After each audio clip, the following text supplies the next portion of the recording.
A schoolteacher named Junpei decides to search for insects on the beach and ends up staying the night at a woman's hut at the bottom of a sand dune, only to discover there's no way back to the outside world. The horror of Woman in the Dunes comes from its stunning black and white cinematography, actor performances, chilling music, and its unique concept. Junpei is not necessarily in danger, but he is trapped in a life of domesticity. The villagers who have trapped him will bring him almost whatever he wants, but he's not allowed to leave the hole. It's a terrifying story of safety within imprisonment, and the scene that sticks with me is when the villagers offer him an hour of freedom a day in exchange for some disturbing voyeurism.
The concept of being trapped and isolated somewhere while the rest of the world remains blissfully unaware has always terrified me, and Woman in the Dunes is a prime example of this. To be surrounded by the stillness and serenity of a beach in the ocean, only to be reduced to an insect at the bottom of a jar.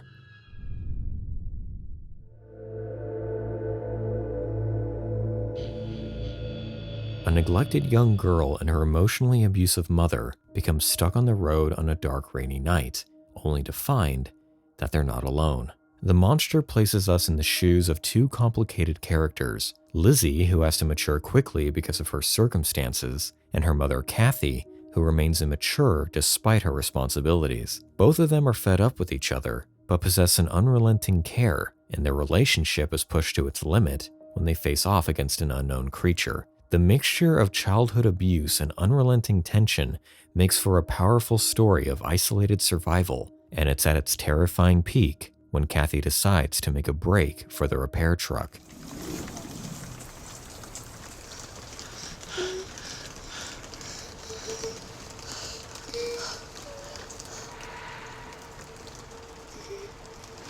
Happy and you know it, shout hooray! Hooray! Happy and you know it, shout hooray! I'm sorry. Shh. Be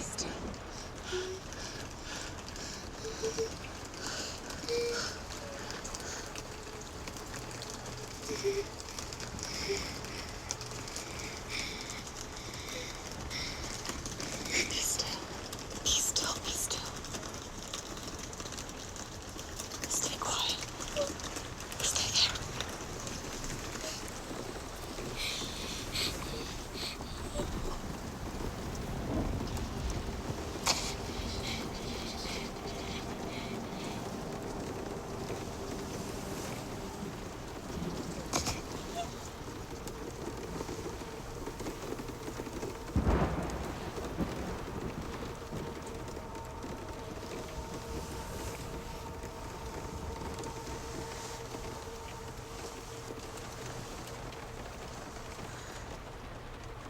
Just come back.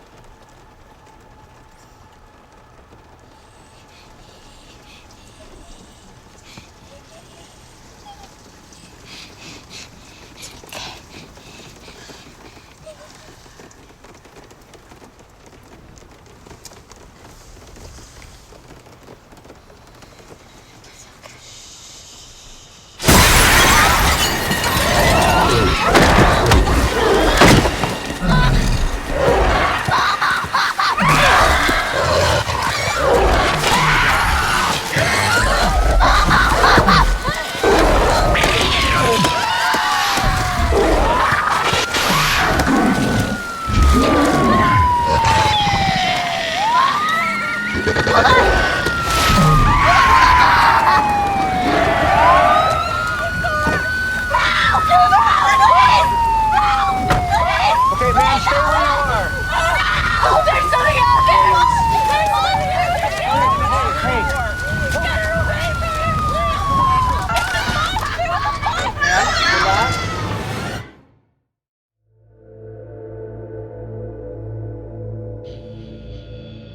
A young girl living with her author father arouses suspicion when her neighbors begin asking her questions and find that her story is no longer holding up. Jodie Foster has always remained one of my favorite actresses since Silence of the Lambs, but I was even more blown away by her performance in this film when she was only 13 years old. It's a tense mystery led by Foster's reserved and professional acting and the sweet chemistry between her character Rin and her friend Mario, made all the more tense with every adult who questions Rin and the whereabouts of her father, especially when she's sexually pursued by Martin Sheen. Hit the road, Wop. We're both going. Nah, just you and your goddamn cape. Get out of here.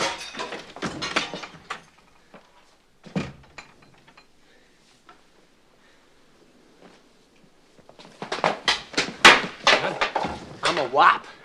Wops carry knives, right? Guinea, Dago, wop. Easy, son, easy. I take it back. I take it all back. What do they call guys like you hang around little girls, huh? A pervert? You know, if I stick this in your guts, all the cops will do is thank me. Why did Martin Sheen play so many sleazeballs in the 70s and 80s? Likeable as her character is, she's also disturbingly headstrong and unrelenting in her capability of hiding her secrets from the adults' prying eyes, leading to one of the scariest scenes. Call your father. Right this minute. Not when he's working. You and I know perfectly well he isn't there. Go in that study, Mrs. Hallett, and I tell my father about your son. My son? About Halloween. I haven't told my father yet. Told your father what? What happened here. Apparently everybody in the village knows about your son. Miliordi. He's a liar. He hates my son. Did he tell you he had an affair with my son's wife before they were married? I even had to ask him why the police don't do anything about it. Why should they do anything? When your son gives candy to pretty little girls. Your jelly glasses, Mrs. Hallett. You are going to get out of this house. My house! With or without your father! Sure, this is a lonely place. Often I'm alone. That doesn't worry me, Mrs. Hallett. If it worries you, that's a problem you'd better take up with your son. God damn you!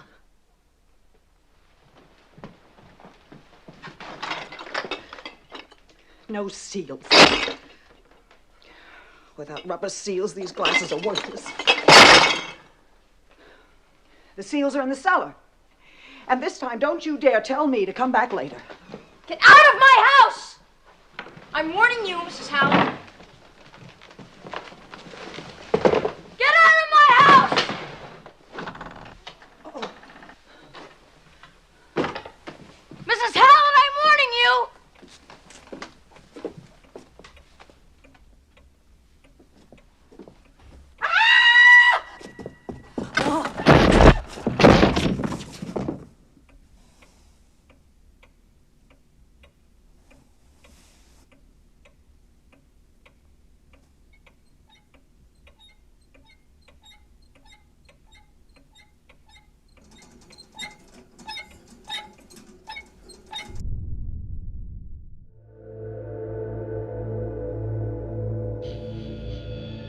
An alien in seductive disguise preys upon men and questions her existence in this artistic and experimental thriller. Under the Skin is almost a documentary in its method of candid filmmaking and non-interaction with the characters, as we witness Scarlett Johansson patiently search for her unsuspecting victims, like a sexual predator. But the more time we spend with her, the more intimate the film becomes, until we become immersed in her own experiences and conflicting feelings that are naturally alien to her. It's a story of sinister beauty made all the more horrific by its unnerving score and striking visuals. The scariest moment comes when we finally see the fate of her victims, left to fester in an empty void, until...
Colin Farrell plays a surgeon with an idyllic life and perfect family until a fatherless teenage boy with sinister motives begins to insert himself into his day-to-day routine. Someday I'm gonna slap Yorgos Lanthimos for consistently making movies that make me super uncomfortable. His stories always center on the dark side of human nature, but with a pinch of dark comedy and satire that make his characters feel uncanny and scarily believable. I'm sorry if I made you feel awkward. I didn't mean to.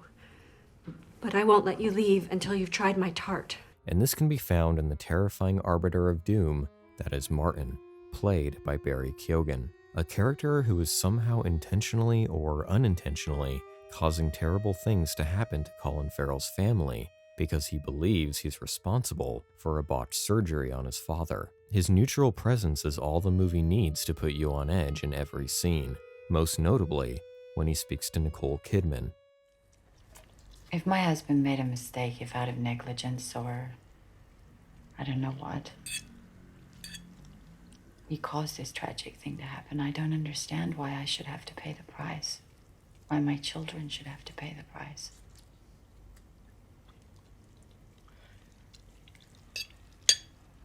You know, not long after my dad died, someone told me that I eat spaghetti the exact same way he did.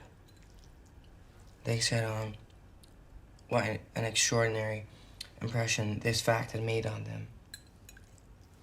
Look at the boy. Look how he eats spaghetti. Exactly the same way his father did. He sticks his fork in, he twirls it around and round and round and round and round. And then he sticks it in his mouth. That time, I thought I was the only one who ate spaghetti that way. Me and my dad. Later, of course, I found out that everyone eats spaghetti the exact same way. Exact same way. Exact same way. This made me very upset. Very upset. Maybe even, more upset than when they told me he was dead. My dad.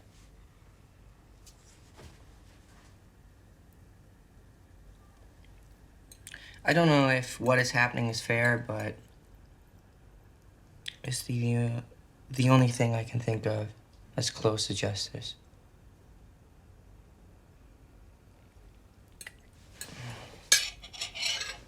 Time's getting on, and if I'm late for class, I'm done for. Have a good day.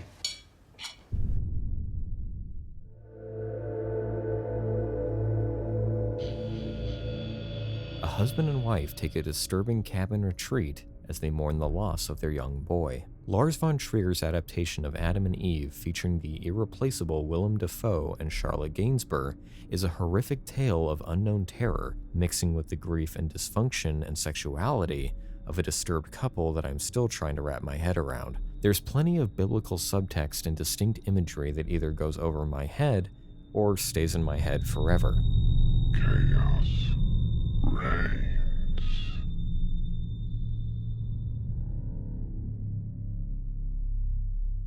Anyone who has seen the film can think of a few moments of body horror that will leave you quickly shutting your eyes, but the scene that stays with me is when Charlotte can hear the cries of a young child, but can never find the source.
The concept of desperately trying to help a child in distress, but you're completely powerless to do anything about it, is a potential delusion in the film, but a nightmare in reality.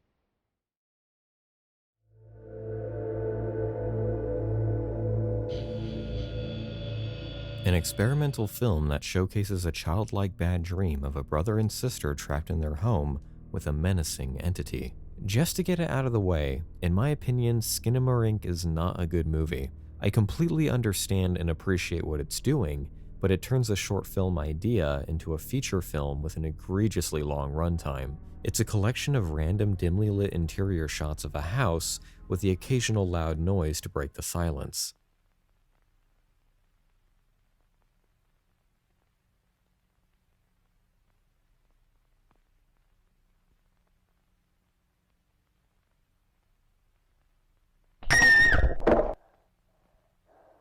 Skinamarink is touted as a film that relies on mood and the unknown to feel like a nostalgic childhood nightmare with an underlying theme of trauma. With this in mind, I made sure to watch it in the best environment possible, as was recommended by other viewers. I legitimately woke up at 1:30 in the morning after having a vivid nightmare about my own childhood. Not being able to go back to sleep, I went into the living room, turned all the lights off, and put on headphones to be as immersed as possible. Unfortunately, none of these additional elements added to the experience, even for someone who is still capable of being afraid of the dark. To its credit, however, it did possess at least one scene that made it onto my list. After going through an hour and a half of obscured shots, muffled dialogue, and brief violence, The ending finds us face to blurry face with a supposed entity.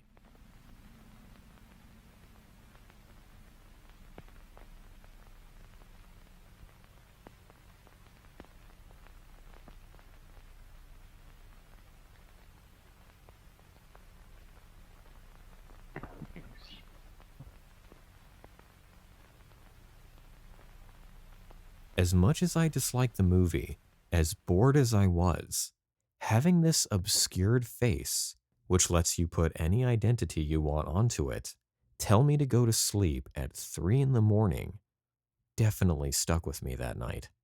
I went back to bed and was genuinely afraid to fall asleep, for fear that I would see that face in the darkness, whether my eyes were open or closed.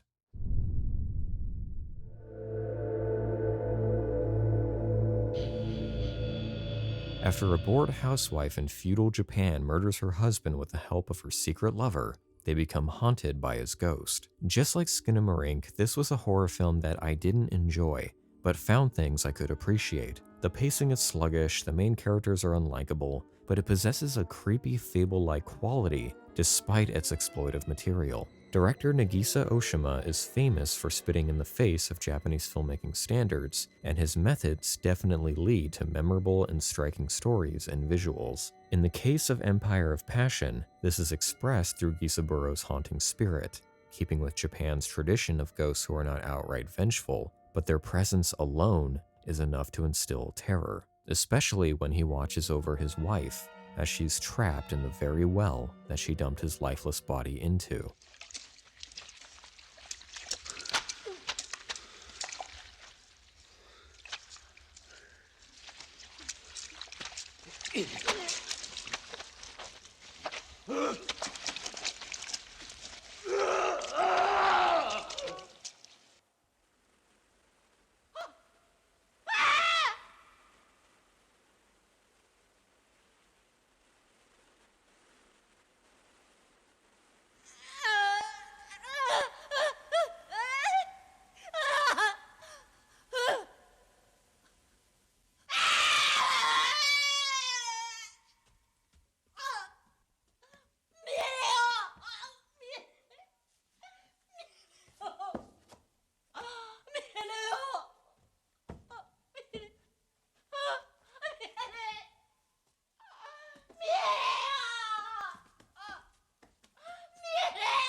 When famous pop singer Mima retires from her stardom to pursue an acting career, she falls into a loss of self nightmare and begins to lose her grip on reality. Perfect Blue is a headache-inducing thriller about identity, illusion, and envious desire, with an incredible haunting score and a unique animated story that filmmakers wish they could achieve with live action. Just like Mima, you're never quite sure what's real and what isn't. You're always surrounded by doubt, and thus, fear soon follows. A fear that somehow still strongly resonates even when it's represented by Mima's pop idol beauty. This pristine icon of perfection and happiness takes a dark turn once Mima discovers who's been behind the trail of murders that's been following her, and is now caught up to take her own life. 私の部屋じゃない。そうよ。だってここはミマの部屋だもの。あなた。ほら、見て見て。新しい衣装なんだ。明日のイベントで着るのよ。いいでしょう。私にぴったり。ルミちゃん、どうして？ルミちゃん？ルミちゃん。ルミちゃんはもう帰ったよ。仕事が忙しくて寝不足だって。変なこと言わないで。冗談なんでしょ、ルミちゃん。恋はドキドキするけど、愛がラブラブするなら。どう？バッチリでしょ。やっぱりアイドルは歌わなきゃね。The reveal is excellent, the music is perfect, and Mima running through the streets of Tokyo with no one to help her still gives me chills.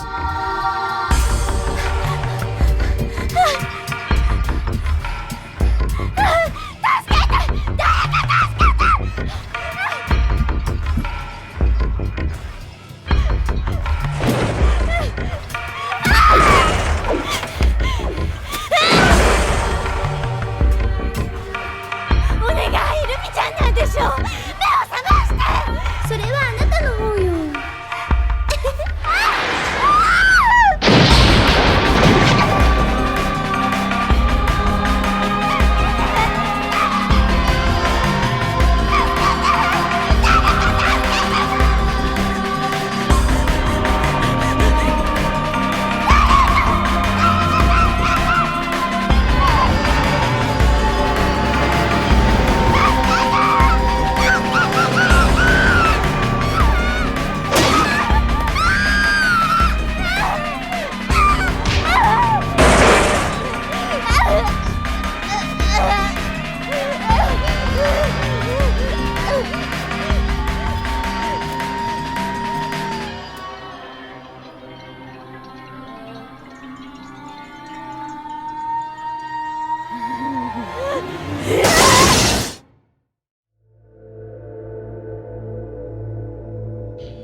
A young woman whose name we never learn joins her new boyfriend Jake on a trip to visit his parents in the countryside, while encountering lapses in perception and reality. It goes without saying that writer and director Charlie Kaufman is one of the most imaginative and explorative storytellers working today, with films like Being John Malkovich and Eternal Sunshine of the Spotless Mind exploring themes of identity, memory, and our place within other people's hearts and minds. I'm Thinking of Ending Things explores the darker side of those themes. It's a feature-length embodiment of every self-deprecating thought process a person could possess. Insecurity, self-doubt, regret, imposter syndrome, fantasy-prone personality, and several cognitive disorders. Depending on the viewer, the movie may even begin to act as a personal mirror, and that's honestly terrifying. It's hard to say no. I was never taught that. It's easier just to say yes. Anyway, sometimes you're just caught off guard, and the request comes, can I have your number? And the easiest way out of it is just to say yes, and then that yes turns into more yes, and then it's yes, yes, yes. It's a depressing existential nightmare that never lets go. One scene of note is the combination of set pieces with the boyfriend's parents. The young woman is constantly caught in the middle of some of the most awkward social interactions between the parents and Jake, who constantly seems to be ashamed or embarrassed by them. Turned out to be trivia night. Oh, I love this so far. Jake is crazy about trivia. We used to play the Genius Edition of the. We used to play the Genius Edition of. We used to play the Genius Edition of Trivial Pursuit. What? It's Genus Edition. Oh, I always thought the word was genius. I've been saying it wrong all these years. Goes to show, I'm no genius. That's a good one. No. Genus is not the same as genius. A genus is a category. I always thought it was the Genius Edition. I told everyone you knew every answer in the Genius Edition. I was very proud of that. Why didn't we get the Genius? No! Genius Edition. Okay. As time goes on, we see his parents age rapidly, with Jake becoming a sad caretaker and the young woman a confused observer to both the present and a potential future. A future that I think many people are aware of, both for themselves and their own parents. Open it. Jake, the snow, I need to leave.